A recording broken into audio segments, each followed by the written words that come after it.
아버님, 이렇게 남의 집에 눈치도 없이 하룻밤 자고 간다는 거 정말 예의 없는 거 아시죠? 너네가 필요한 게 있을 때 집 사달라고 할 때는 가족이고 우리가 힘들 때는 가족이 아니라며 등 돌리는 거니? 부모님이 자식한테 집 해주는 건 당연한 거 아니에요? 그걸로 계속 간섭받아야 하는 건 아니잖아요. 맞아요. 조금 서운하실 수도 있지만 이렇게 찾아오시면 실례예요. 실례라고 내가 언제 너네들 간섭을 했니? 평소에 너네 집에 불쑥 찾아오기라도 했었니? 네 엄마 장례 치르고 나서 단 하루도 집에서 못 자게 한다고? 여기는 저희가 사는 집이에요. 그냥 적당히 거리 두고 살면서 가끔 안부 인사하는 정도로 지내시면 안 될까요? 그래, 너네 뜻이 그렇단 말이지. 좋아. 너희가 원하는 대로 해주겠다. 이제야 알아들으시네요. 이 집 반드시 되돌려 받겠다. 무슨 말씀이신지. 남처럼 지내고 싶다는 너네들 소원 들어주겠다는 말이야. 무슨 말인지는 곧 알게 될 거다. 이번 사연의 주인공은 신태섭 씨입니다. 올해 79세로 평생을 몫으로 살아왔죠. 태섭 씨의 손을 보면 세월의 흔적이 고스란히 담겨 있습니다. 굳은 살 박인 손가락 마디마디마다 망치질로 터진 손톱 밑으로 깊이 박인 때까지.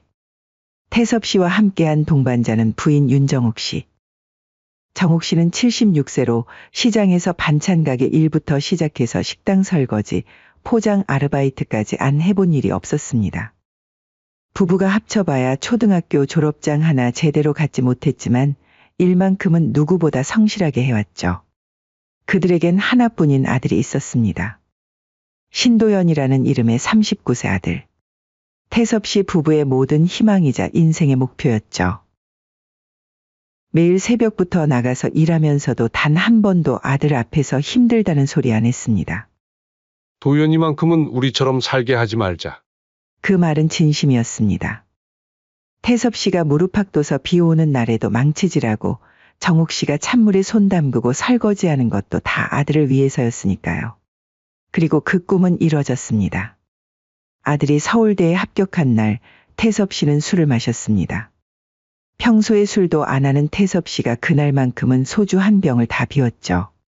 정옥 씨는 그런 남편을 보며 같이 울었습니다. 기쁜 눈물이었죠. 우리가 해냈네, 여보. 우리가 해냈어. 대학을 졸업한 아들은 외국계 기업에 들어갔습니다. 월급이 얼마인지는 자세히 모르지만 태섭 씨가 한 달에 벌던 돈보다 훨씬 많다는 건 분명했어요. 아들이 처음 정장 입고 집에 왔을 때 태섭 씨는 정말 자랑스러웠습니다. 그러던 어느 날 아들이 여자친구를 데려오겠다고 했습니다. 결혼을 전제로 한 만남이라고 했죠. 아버지, 어머니, 소개하고 싶은 사람이 있어요. 다음 주말에 집에 한번 데려와도 될까요? 태섭 씨와 정옥 씨는 며칠 전부터 준비에 여념이 없었습니다. 정옥 씨는 평소보다 더 정성스럽게 음식을 준비했고 태섭 씨는 새 옷까지 장만했어요. 그렇게 예비 며느리 한소윤을 처음 봤습니다. 35세로 7급 공무원 출신이라고 했습니다. 첫인상은 참 좋았어요. 깔끔하고 예의 바르더군요. 안녕하세요. 한소윤입니다. 도현 씨한테 많이 들었어요. 정옥 씨가 준비한 음식들이 상에 올라왔습니다. 정옥 씨가 새벽부터 정성스럽게 만든 것들이었죠. 식사는 화기애애하게 진행됐습니다. 어머님이 직접 담그신 건가요? 정말 맛있어요. 아이고, 우리 시골 김치가 입에 맞나 모르겠네. 그래도 맛있게 먹어주니 고맙네. 그러다 식사 도중 며느리가 갑자기 이런 말을 했습니다. 아, 그런데 도현 오빠가 그러던데. 저희 집 준비해 주신다고요? 정말 감사해요. 순간 태섭 씨의 집게가 멈췄습니다. 정옥 씨도 국에 든 숟가락을 그대로 두고 며느리를 쳐다봤어요. 집을. 언제 우리가 그런 말을. 아들이 급하게 끼어들었습니다. 아, 아직 확정된 건 아니고. 소윤아, 우리 이따 얘기하자. 하지만 며느리는 이미 말을 꺼낸 터라 계속했습니다. 아니에요. 제가 먼저 말씀드리는 게 맞죠. 정말 감사드려요. 요즘 집값이 얼마나 비싼데. 태섭 씨는 젓가락을 내려놓았습니다. 정옥 씨는 아들을 쳐다보며 눈빛으로 물어봤어요. 이게 무슨 소리냐? 아들이 어색하게 웃으며 말했습니다. 아버지, 엄마. 미안해요. 미리 말씀드렸어야 했는데. 도연아, 우리가 언제 그런 약속을 했니? 태섭 씨의 목소리에는 당황함이 묻어났습니다. 약속까지는 아니고. 그냥 당연히 그럴 줄 알았어요. 아들 장가 보내는데. 며느리가 눈치를 채고 말했습니다. 아, 혹시 제가 잘못 들었나요? 도연 오빠가 분명히 아니야, 소윤아. 맞는 이야기야. 엄마 저번에 그렇게 말하셨잖아요. 태섭 씨는 뭐라고 대답해야 할지 몰랐습니다. 며느리 앞에서 아들과 실랑이를 벌일 수도 없고 정옥 씨가 어색한 웃음을 지으며 말했습니다. 그런 얘기는 우리끼리 나중에 하고. 오늘은 음식이나 맛있게 먹자. 식사는 그렇게 어색하게 마무리됐습니다. 며느리가 돌아간 뒤 태섭 씨와 정옥 씨는 아들과 마주 앉았습니다. 도연아, 이게 무슨 말이냐? 아버지, 죄송해요. 근데 정말로 집 하나 정도는 해줄 거라고 생각했거든요. 생각했다고? 우리한테 물어보지도 않고? 물어봐도 결국 해주실 거잖아요. 아들 결혼하는데 발 빼실 건 아니고. 태섭 씨는 아들의 말에 할 말을 잃었습니다. 정옥 씨가 조심스럽게 물어봤습니다. 집값이 얼마나 하는데? 아파트면 서울 외곽에 5억 정도. 신혼 때 그 정도는 있어야 해요. 아버지, 그리고 어차피 다 제가 물려받을 거 아니에요? 미리 주시는 거라고 생각하시면 안 돼요. 아들의 말에 정옥 씨가 한숨을 쉬었습니다. 그래도 도연아. 상의는 했어야지. 상의했으면 안 된다고 하실 거잖아요. 그럼 저 결혼은 어떡해요? 그리고 제 월급으로 언제 집을 사요? 지금 아니면 저 결혼 안 할 거예요. 그날 밤 태섭 씨와 정옥 씨는 밤늦도록 이야기했습니다. 여보, 어떡하지? 정옥 씨의 목소리에는 고민이 묻어났어요. 우리 돈으론 부족해. 집까지 담보로 잡혀야 해. 태섭 씨도 고민이었습니다. 하지만 정옥 씨가 한숨을 쉬며 말했습니다. 그래도 아들 장가 못 가게 할 수는 없잖아. 며느리도 좋은 사람 같고. 태섭 씨는 아무 말도 할 수 없었습니다. 결국 부부는 결정을 내렸습니다. 수십 년 살아온 집을 담보로 대출을 받고 평생 모은 돈을 보태서 서울 외곽 신도시의 아파트를 샀습니다. 계약할 때 아들이 말했습니다. 아버지, 명의는 제 이름으로 해주세요. 혼인신고할 때 괜히 복잡해지니까. 태섭 씨는 고개를 끄덕였습니다. 그렇게 해서 아파트는 도연 명의로 증여됐습니다. 아들의 결혼식 날 태섭 씨는 웃고 있었지만 마음 한구석은 복잡했습니다. 기쁘면서도 약간의 서운함이 있었어요. 아빠, 엄마, 정말 감사해요. 결혼식 끝나고 아들이 인사를 했을 때 태섭 씨는 그제서야 마음이 좀 놓였습니다. 역시 우리 아들이라고 생각했어요. 하지만 그때는 몰랐습니다. 그 집이 언젠가 자신들을 밀어낼 공간이 될 줄은 상상도 못했죠. 결혼식은 성대하게 치러졌습니다. 태섭 씨와 정옥 씨는 아들 부부가 행복하길 바라는 마음으로 축하해줬어요. 하지만 막상 결혼 후부터는 뭔가 달라지기 시작했습니다. 첫 번째 명절, 추석이었어요. 태섭 씨와 정옥 씨는 며느리가 올 거라고 생각하고 음식을 정성스럽게 준비했죠. 그런데 아들에게서 문자가 왔습니다. 아버지, 어머니. 소윤이가 몸이 안 좋아서 이번엔 못 갈 것 같아요. 죄송합니다. 정옥 씨는 아쉬워했지만 그럴 수 있다고 생각했어요. 아이고, 아픈데 뭐. 다음에 오지. 하지만 두 번째 명절, 세 번째 명절. 며느리는 한 번도 나타나지 않았습니다. 매번 이유는 다양했어요. 친정에 먼저 들렸다 오겠다. 아이가 아파서 못 나갔다. 급한 일이 생겨서. 설날이 되었을 때 태섭 씨가 참다 못해 아들에게 전화를 했습니다. 도연아, 명절인데 소윤이는 또 못 오냐? 아버지, 그게 좀 그래요. 뭐가 그래? 가족인데 1년에 2번도 얼굴 못 봐? 아들이 한참 망설이다가 말했습니다. 솔직히 소윤이가 시댁과 가깝게 지내는 게 좀 부담스럽다고 해요. 아직 서로 익숙하지 않으니까. 태섭 씨는 할 말을 잃었습니다. 아내가 전화를 이어받았어요. 그럼 우리가 어떻게 하면 되겠니? 소윤이가 편하게 느낄 수 있도록. 엄마, 그냥 시간을 주세요. 아직 결혼한 지 얼마 안 됐잖아요. 결국 그 명절도 며느리 없이 보냈습니다. 정욱 씨가 태섭 씨에게 말했어요. 여보, 우리가 너무 재촉한 건 아닐까? 소윤이 마음의 문을 열 때까지 조금 더 기다려주자. 그래도 명절에 한 번 보는 게 그렇게 힘든 일인가? 막말로 우리라고 마냥 편하겠어. 서로 이해하고 노력하고 사는 거지. 처음엔 다 그런 거야. 시간이 지나면 나아질 거야. 하지만 시간이 지나도 상황은 나아지지 않았습니다. 아들과의 연락도 점점 줄어들었어요. 태섭 씨가 전화하면 항상 바쁘다며 짧게 끝냈습니다. 아버지, 죄송해요.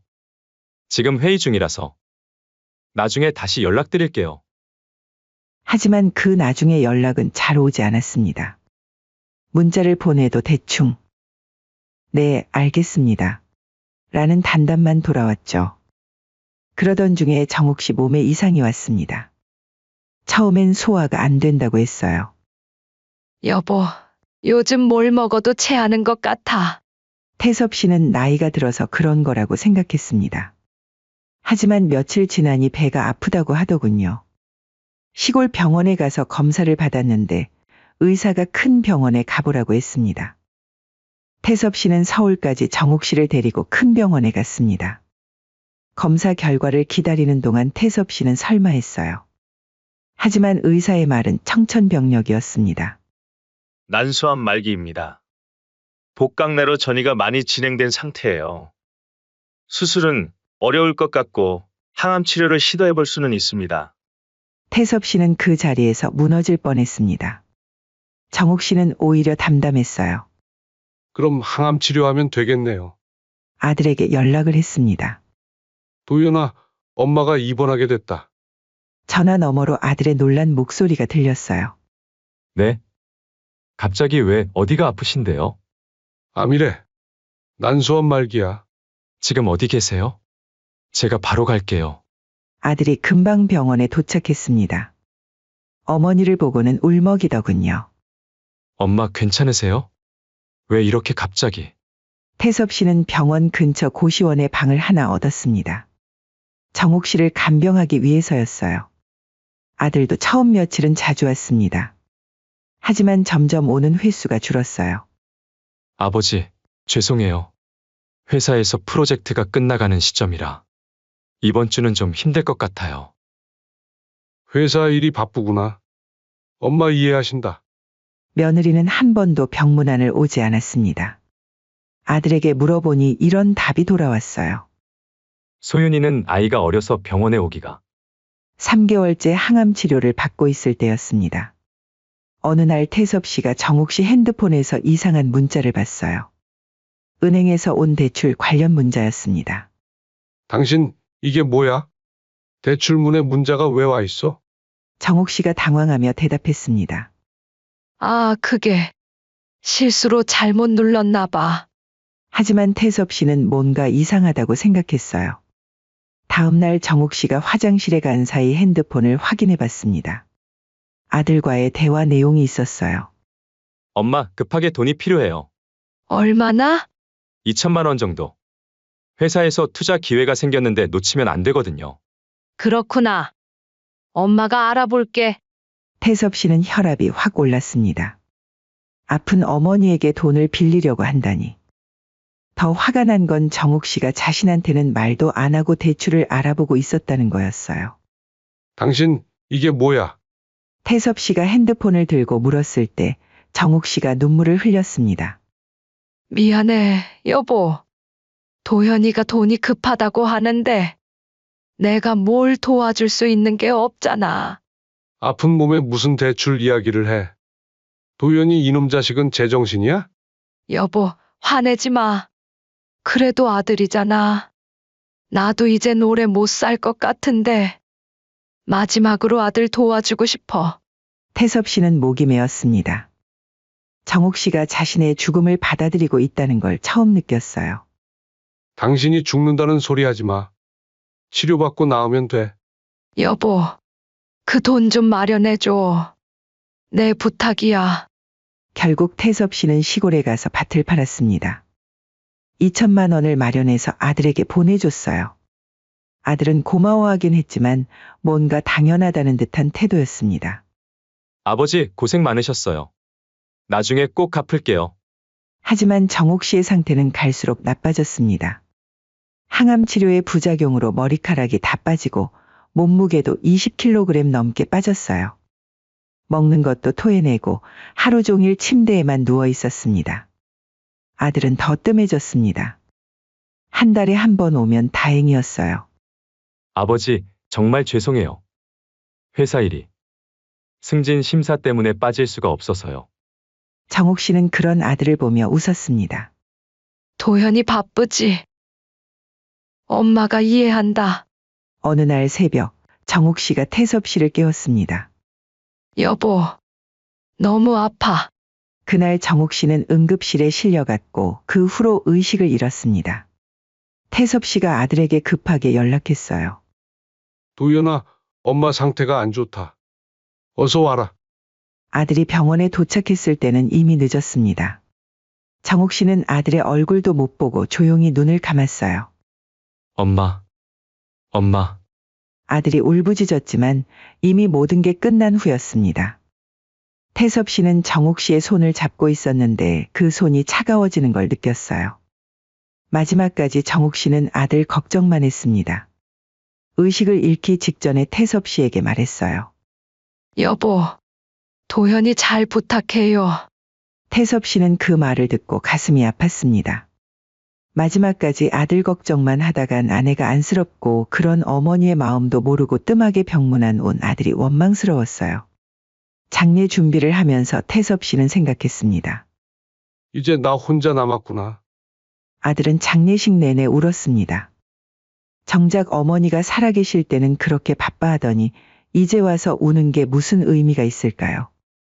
장례식장에서 오랜만에 며느리를 보고 놀랬습니다.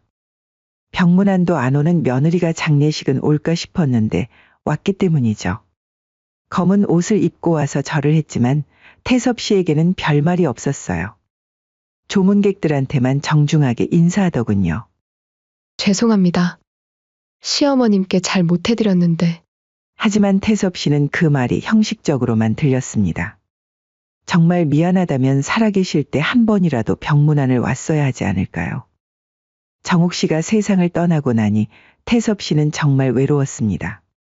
50년을 함께한 동반자를 잃은 슬픔은 말로 할 수 없었어요. 하지만 그보다 더 큰 것은 아들에 대한 실망이었습니다. 장례식은 서울에서 치러졌습니다. 정옥 씨가 입원했던 병원 근처에 장례식장이 있었고 조문객들도 대부분 서울에 있었기 때문이죠. 태섭 씨는 부인의 마지막 길을 정성스럽게 준비했어요. 3일장을 치르는 동안 아들은 내내 울었습니다. 며느리도 처음으로 나타났지만 태섭 씨와는 별말을 하지 않더군요. 조문객들에게만 정중하게 인사했어요.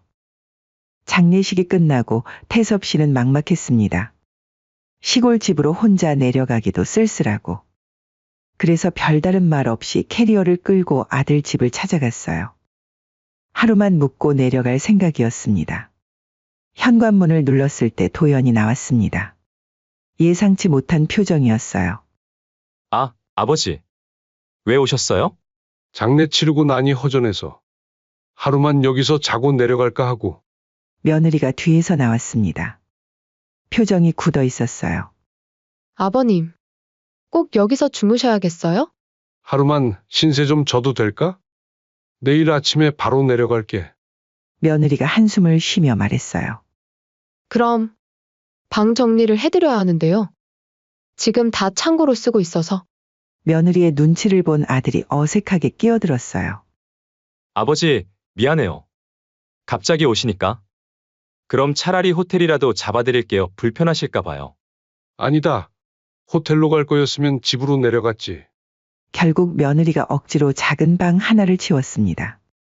창고처럼 쓰던 방이었는데 물건들을 옮기는 내내 짜증이 역력했어요. 저녁 식사 시간이 됐습니다. 태섭 씨는 당연히 함께 먹을 줄 알았는데 며느리가 냉장고에서 햇반 하나를 꺼내 전자레인지에 넣었어요. 아버님, 이거라도 드세요. 저희는 아이 때문에 따로 먹어야 해서. 한편에서는 아들과 며느리가 갓 지은 밥과 여러 반찬으로 식사를 하고 있었어요. 나도 같이 먹으면 안 되나? 아들이 며느리 눈치를 보며 말했어요. 애가 시끄럽게 울면 아버지가 불편하실까봐 어차피 저희는 금방 먹어서요.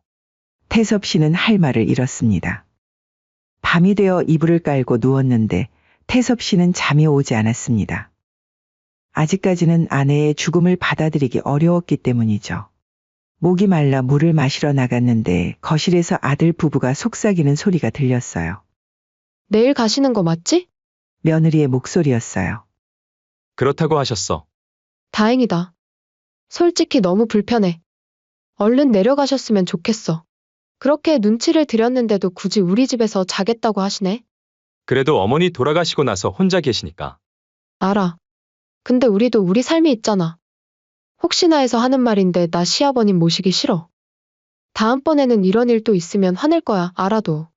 태섭 씨의 가슴이 시려왔습니다. 며느리가 계속 말했어요. 이제 시어머니도 안 계시니까. 좀 더 자유롭게 살고 싶어. 눈치 안 보고. 솔직히 나는 시댁이 가족이라 생각이 안 들더라고. 근데 걱정되는 게 하나 있어. 뭔데? 너무 냉정하게 대하면 나중에 재산 안 물려준다고 하시면 어떡해? 아들이 잠깐 생각하더니 말했어요. 그래도 이미 이 집은 내 이름으로 해주셨잖아. 시골 집이야 얼마나 한다고. 그렇긴 하지만 혹시 모르니까 완전히 등 돌리지는 말자.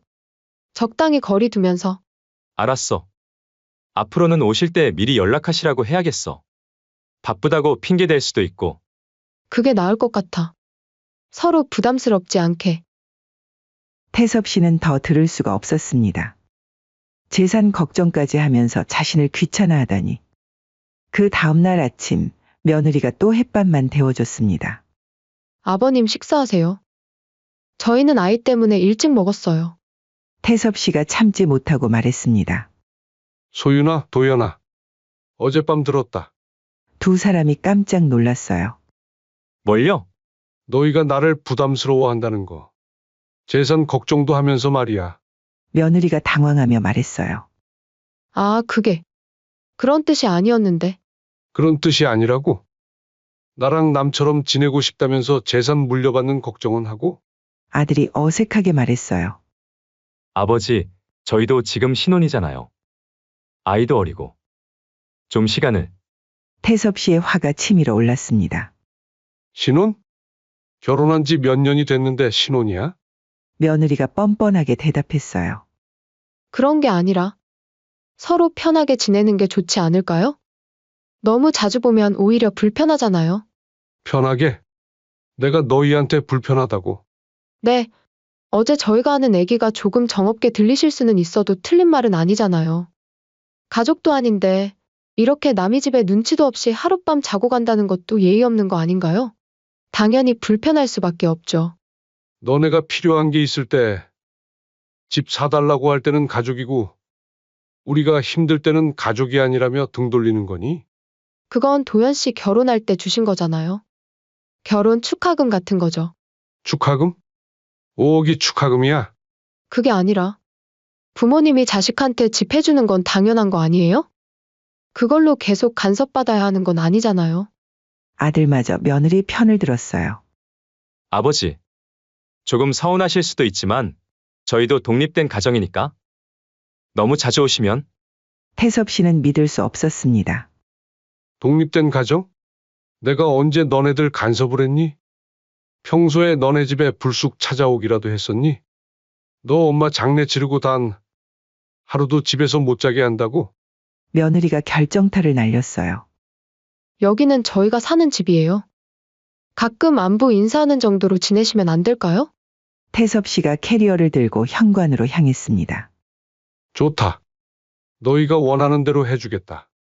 며느리가 후련하다는 듯 말했어요. 서로에게 좋은 일이죠. 이제야 알아들으시네요. 태섭 씨가 문 앞에서 돌아봤습니다. 며느라, 도연아. 마지막으로 한 가지만 말하겠다. 이 집 효도하라고 준 거다. 너희가 먼저 그 약속을 깼으니 이 집 반드시 되돌려 받겠다. 며느리와 아들의 얼굴이 하얗게 질렸어요. 무슨 말씀이신지. 곧 알게 될 거다. 너희가 원한 대로 이제 정말 남이 되어보자. 태섭 씨는 집을 나왔습니다. 하지만 태섭 씨의 마음속에는 분노와 함께 확고한 결심이 서 있었습니다. 그래. 너희가 원하는 대로 해주지. 하지만 내가 해준 것도 정확히 돌려받겠다. 태섭 씨가 집을 나온 지 일주일이 지났습니다. 시골 집에 혼자 있으면서 태섭 씨는 계속 생각했어요. 며느리의 차갑던 말투, 아들의 눈치 보는 모습. 그리고 무엇보다 남처럼 지내고 싶다. 던 그 말이 머릿속에서 떠나지 않았습니다. 그래. 그렇게 남이 되고 싶으면 소원 들어줘야지. 태섭 씨는 시내에 있는 법무사 사무소를 찾아갔습니다. 어르신, 무슨 일로 오셨나요? 집을 되돌려받고 싶습니다.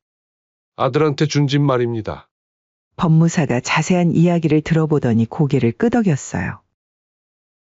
효도를 조건으로 증여한 경우라면 가능합니다. 다만 그 조건이 파기됐다는 걸 증명해야 하는데, 증명? 아들이 장례식장에서 나에게 한 말들, 며느리가 한 행동들 다 기억하고 있습니다. 태섭 씨는 그동안 있었던 일들을 차근차근 설명했어요. 며느리가 명절마다 시댁에 오지 않은 것, 아내가 아플 때도 병문안 한 번 제대로 오지 않은 것, 장례식 후 자신을 냉대한 것까지 말이죠. 충분해 보이는군요. 조건부 증여 해제 소송을 진행하겠습니다. 법무사가 서류를 정리하면서 말했어요. 다만 미리 말씀드리는데 상대방이 납득하지 못할 가능성이 높습니다. 그럼 법정에서 보자고 하세요. 그렇게 일주일 후 도연과 며느리에게 소송 통지서가 날아갔습니다. 그날 저녁 태섭 씨 집에 전화가 걸려왔어요. 아버지. 이게 뭐예요? 갑자기 소송이 웬 말이에요? 아들의 다급한 목소리였습니다. 너희가 원한 거 아니냐? 남처럼 지내고 싶다고 해서 소원 들어준 건데 뭐가 문제니? 그건 그런 뜻이 아니었는데요? 아버지, 이렇게까지 하실 일이에요? 조건부 증여였다. 효도를 조건으로 말이다. 그런데 너희는 어떻게 했지? 아버지! 며느리가 전화를 받았어요. 아버님, 정말 이해가 안 되는데요? 한 번 준 건 준 거지, 다시 가져간다는 게 말이나 돼요? 소윤아, 내가 뭐라고 했는지 기억나냐? 부모가 아들 집 해주는 건 당연한 거라고 했지. 그럼 나도 당연한 걸 하는 거다. 효도 안 하는 자식한테서 집을 되찾는 건 말이야. 자식 같지도 않는 놈들에겐 물려줄 재산 따위는 없다. 며느리의 목소리가 날카로워졌어요. 아버님, 지금 장난하시는 거죠? 저희가 언제 효도 안 했나요? 태섭 씨가 차근차근 말했습니다. 며느라, 7급 공무원이면 똑똑하겠지. 하나씩 세어보자. 결혼한 지 5년 동안 명절에 몇 번 왔나? 내 어머니가 암으로 8개월 투병할 때 너는 병문안 몇 번 왔나? 그건 상황이 상황? 내 친정어머니 입원했을 때는 3일 연속 간병했으면서? 며느리가 말문이 막혔어요. 그리고 내가 장례 후 하룻밤 자려고 갔을 때 너는 뭐라고 했지? 꼭 여기서 주무셔야겠어요? 라고 했지? 그리고 햇반 하나 데워주면서 가족 취급도 안 했잖아. 아들이 다시 전화를 받았어요. 아버지, 그때는 저희도 당황해서. 당황? 50년 가까이 함께 산 내 어머니가 돌아가시고 하루 재우는 것도 당황스러워. 죄송해요. 정말 죄송해요. 이제라도 잘할게요. 이제라도? 태섭 씨가 차가운 웃음을 지었어요. 도연아, 너희가 밤에 한 말 벌써 까먹었나 보구나. 나랑 남처럼 지내고 싶다고 재산 걱정은 하면서 말이야. 전화 너머가 조용해졌습니다. 그래, 너희 소원대로 해주겠다. 이제 정말 남이다. 아버지, 다음에 만나는 건 법정에서다. 태섭 씨는 전화를 끊었습니다. 한 달 후 법정에서 첫 재판이 열렸습니다. 도연과 며느리는 변호사를 대동하고 나왔어요. 원고 측 주장을 들어보겠습니다. 태섭 씨의 변호사가 일어났습니다. 이 집은 효도를 조건으로 한 조건부 증여입니다. 그런데 피고들은 그 조건을 전혀 이행하지 않았습니다. 변호사가 중간중간 제출한 증거들은 놀라웠습니다. 명절 방문 기록, 병원 면회 기록, 심지어 장례식 당일 장례식장 CCTV에 녹음된 며느리의 말까지 있었어요. 아들 측 변호사가 반박했습니다. 증여는 이미 완료된 것이며 효도라는 추상적 개념을 조건으로 집을 되찾는 것은 하지만 판사는 태섭씨 편을 들었습니다. 조건부 증여에서 수증자가 조건을 이행하지 않을 경우 증여자는 해제권을 행사할 수 있습니다. 두 번째 재판에서는 더 구체적인 증거들이 제시됐습니다. 정옥 씨가 투병하던 8개월 동안 아들의 병문안 기록, 며느리의 시댁 방문 기록, 그리고 결정적으로 장례 후 태섭 씨를 냉대했던 녹음 파일까지. 며느리는 증인석에서 변명했어요.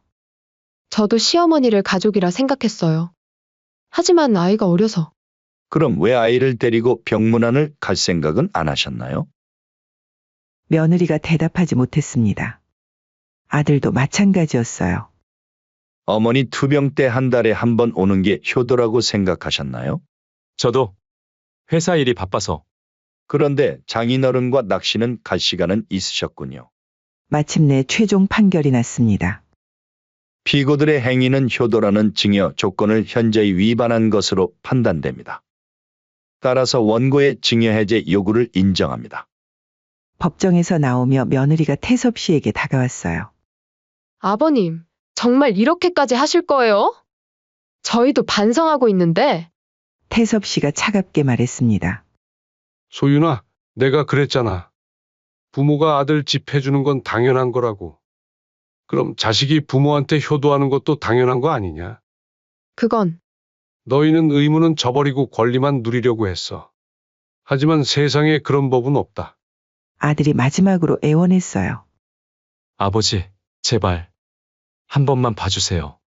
이제라도. 태섭 씨가 아들을 똑바로 쳐다봤습니다. 도연아, 너는 내 아들이었다. 하지만 너희가 먼저 남이 되고 싶다고 했잖아. 소원 이루어졌으니 좋아해야지. 태섭 씨는 등을 돌리고 걸어갔습니다. 한 달 후 아들 부부는 아파트에서 나가야 했습니다. 이사하는 날 태섭 씨는 그 모습을 멀리서 지켜봤어요. 캐리어를 끌고 나오는 며느리, 아이를 안고 고개 숙인 아들. 그 모습을 보며 태섭 씨는 복잡한 심정이었습니다. 하지만 후회는 없었어요. 태섭 씨는 이제 그 아파트에서 홀로 살고 있습니다. 거실 한쪽에는 아내의 사진이 걸려 있고 그 옆에는 법원 판결문이 액자에 담겨 있어요. 가끔 아들에게서 문자가 옵니다. 아버지, 잘못했습니다. 용서해 주세요. 하지만 태섭 씨는 답장하지 않습니다. 태섭 씨는 창밖을 바라보며 혼잣말했어요. 남으로 살고 싶다고? 좋아, 이제 정말 남이다. 내가 죽어도 장례식 오지 마라. 너희 말대로 우리는 이제 남이니까. 그렇게 태섭 씨는 진짜 자유를 되찾았습니다. 아이러니하게도 아들을 위해 평생을 바쳤지만 진정한 해방은 아들을 포기했을 때 찾아왔죠. 가끔 이웃들이 묻습니다. 아드님은 어떻게 지내세요? 태섭 씨는 담담하게 답합니다. 아들이요? 저한테 아들은 없어요. 예전에 하나 있었는데 남이 되고 싶다고 해서 소원 이뤄줬거든요. 이웃들은 무슨 일인지 모르지만 태섭 씨의 표정에서 더 이상 묻지 않습니다.